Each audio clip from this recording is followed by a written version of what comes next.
So welcome back. In this lesson, we'll show you how to create a bar graph using data on a Google Sheets document. Right here, I have Major League Soccer standings. I have Toronto FC all the way up to the New York Red Bulls. And we're going to, in this case, we're going to make a bar graph using the goals column here. And we're going to relate that to the team or the club name. So first thing you're going to do is you need to highlight the team and the column because we want those two bits of information on our graph. So um, highlight those two columns from the beginning to the end, and I use the shift key to take the beginning to the end, or you can do that any other way you can highlight that. Next is we want to use the graph tool that is on the toolbar here. Here's the insert chart or graph, and we press that. If you don't see this bar on your screen, you can also go to the insert and we can insert that chart through here. So two ways you can do that, through the toolbar or through insert. So once again, highlight the data you want, go to insert chart. It's going to choose a chart that it feels is the best one, but that's not the one we want.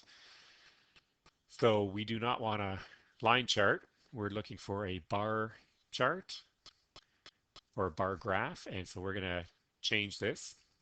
It tells us what it thinks might work. We're going to go way down to the bar graph. I like the vertical bar graph, so I'm going to choose that. And this here is the bar graph with our club names on the horizontal axis, and on the vertical axis is the number of goals. So there you go for this season. And this menu allows us to change a lot of different things, including the labels and the data that we used. But this is what we want. We wanted goals and the club name. So I'm going to get rid of this. When you're ready to share this with me, you can use the share button to share that with your teacher. Send it over to me.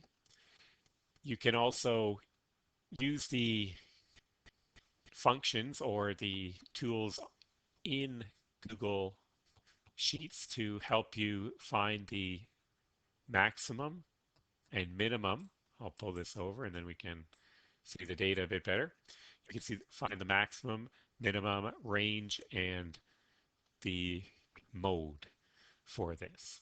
But you can do that, those you can do on your own as well with either pencil and paper or a calculator. So you're going to share this when you're done so that I get a copy of the graph. And that's the assignment for today. Or that's how to do the assignment. Your assignment is a little bit different. Check out the Google Classroom for that. Okay, thank you. See you later.